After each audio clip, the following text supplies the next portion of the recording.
A common problem many beginner Amazon sellers face is they don't know how many units to buy when they find a great product to sell on Amazon. In this video, we're going to cover how to properly make a test buy, and this is simply testing if your buying decision was the right one. When selling on Amazon, the goal is to get a month's supply of profitable products. But when you're doing a test buy, you might want to test out 2 weeks of supply to see if the buying decision was correct. That way you have some flexibility so you're not stuck in water from overstocking on products. And overstocking on products will kill your business. So that's why it's important to have a good test buy strategy. With that being said, let's get in the video so you can see my exact strategy when it comes to test buys. And as always, if you got value, please drop a like, comment, and subscribe. Thank you guys for watching. Well, let's get into it. We're going to go through 5 sample leads, and I'm going to show you exactly how many I would test buy in each scenario, especially if I was a beginner Amazon seller. As you start to sell more, those test buys are definitely going to get larger and larger because you're going to get more confident on your decision making. So these 5 leads are just sample leads that I've thrown into my private Discord community, and these are just stuff I found while I was live sourcing, but this was from months ago.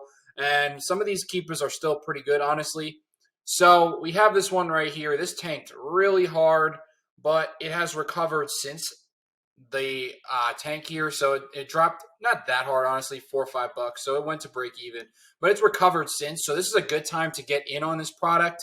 If it was on its way up, we probably wouldn't want to test buy this product just because that offer count is going up. You see what happens to the price. But now that it's down, the price starts to rebound. So this is a good time to get in and buy this product.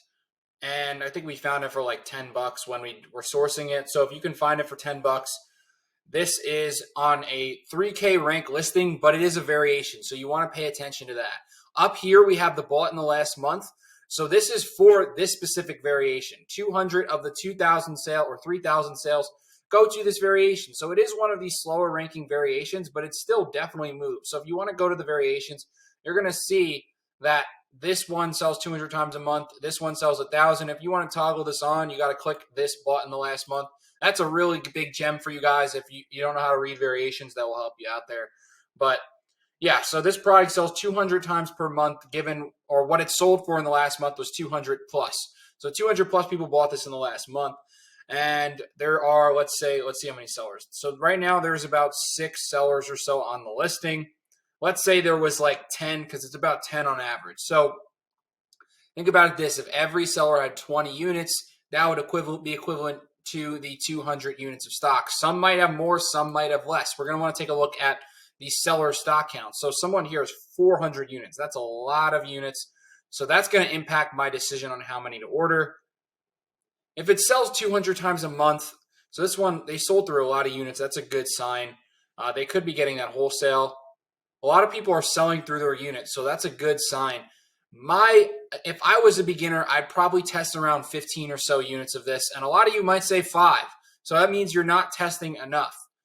And this comes down to your decision making and the accuracy of your buying decisions. So this we kind of have a leg up because it's a variation. It's harder to read, and it's at a low point. So I would probably test around 15 or so if I was a beginner starting out. And other things you want to factor in our budget and stuff like that. But that would be like a $150 investment on a product, which is pretty good to start out.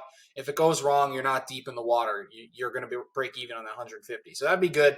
15. And if you're feeling risky, maybe 20. But yeah, you don't want to start placing 50 unit test buys if you're a beginner, because then things are going to end really bad for you. So this one right here, this is another one. So this is pretty stable keep a graph. It's 76K ranked.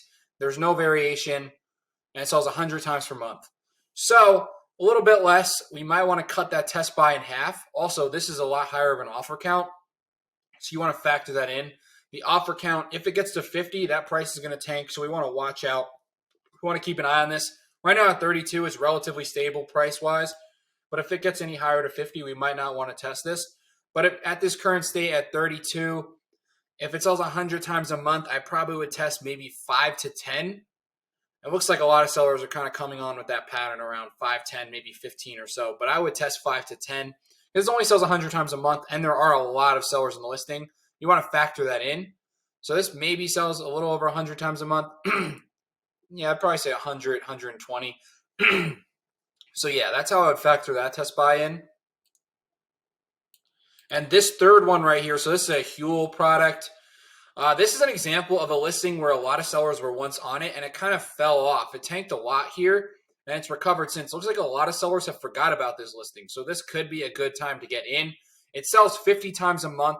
This is another one of those variation listings that are a little bit complicated, but gives you a leg up if you know how to read them. You can see this one sells 100 or 700 times a month. That's the best seller by far. And then some of these down here sell 100, and then some of them sell 50. This one in particular sells around 50 times a month, it says. So if you're basically saying this sells 50 times a month, let's look at what the other sellers have stock-wise. That's another thing I like to look. This is the Keep Offers tab, by the way. In the data, go to the Keep Offers tab. You see that people are coming on with, some of them are coming on with significant stock, and then some are not so much. So that's something that I would factor in here. It would be hard to get buy box if a lot of these sellers are going to dominate with their stock. So honestly, given the amount of stock, knowing this sells 50 times a month, I would maybe consider avoiding this or test this very lightly. Let's say 3, 4, 5 units, kind of see if you get a buy box on that. But a lot of sellers have a lot of stock. That's a little bit of a concern for me. Maybe we want to zoom out and see, are they selling through their stock? So like, it looks like they went on with like 20 or so and sold through it. I don't know why this person bought 60. Maybe it's selling faster than you think. That's possible. Maybe that's why you want to test 5 and see how it goes. But yeah, there's a lot of stock on this listing and not as much demand as you'd think. So this one right here says it sells 200 times per month.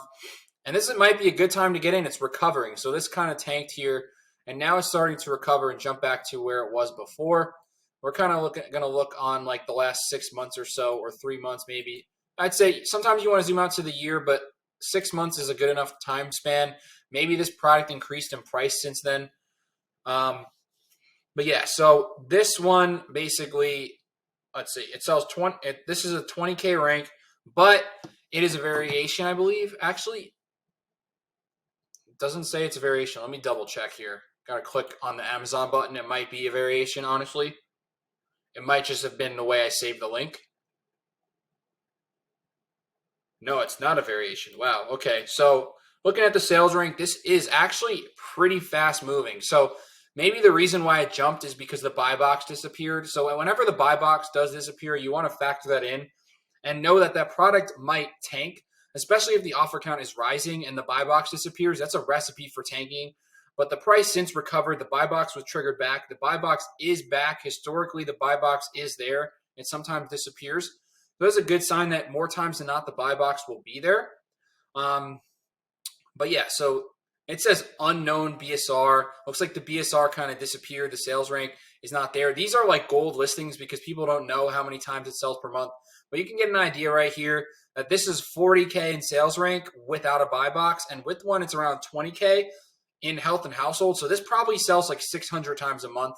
That says 200. I don't know if that's accurate. Maybe it's because maybe it's because for most of the month there wasn't a buy box. That's my assumption.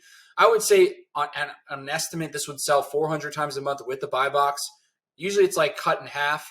So I'd still want to test this one a little bit more just because we have this conflicting data here. So that's a reason. Look for reasons to not buy the product or just reasons to not go all in and kind of just factor in the pros and cons and make a decision based off that. So the pros are this is very fast moving with the buy box. Without one, it's a lot slower moving. And the buy box is back as a pro. It says 200 times in the last month is a con. So I'd probably test around, say, 15 or so of this product, maybe 20 because we do have the buy box benefit. We can also click historical offers and see that the historical stock of this product and see how many sellers come on the listing, how much they come on the listing with. Looks like some people come on with like 40 units or so.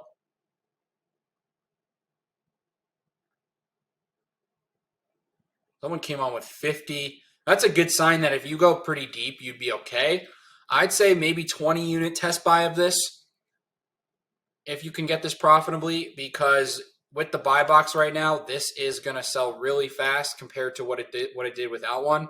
And that buy box is definitely back for at least the near future. So yeah, I'd say around 20 units or so would be a good test buy for this one.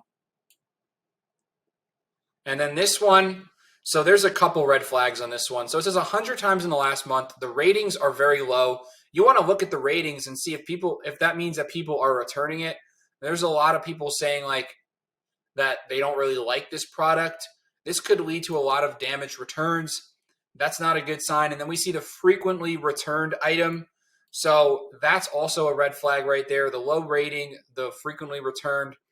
So, this might make you want to test 20 units because it's like a 50K sales rank. But when you look at these red flags, you might want to test a lot lighter. So this is something I'd probably test maybe 5 to 10 units and see how it goes. See if you get a lot of returns. You want to factor in. Also, the offer count is rising. That's another reason to not buy this. But it looks like when the offer count rises, it stays relatively stable. So this is kind of a fast mover.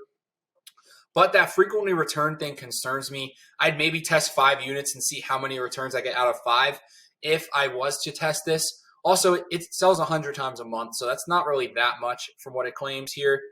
So I'd probably test around 5 and see how it goes, just because of that return and the low ratings here.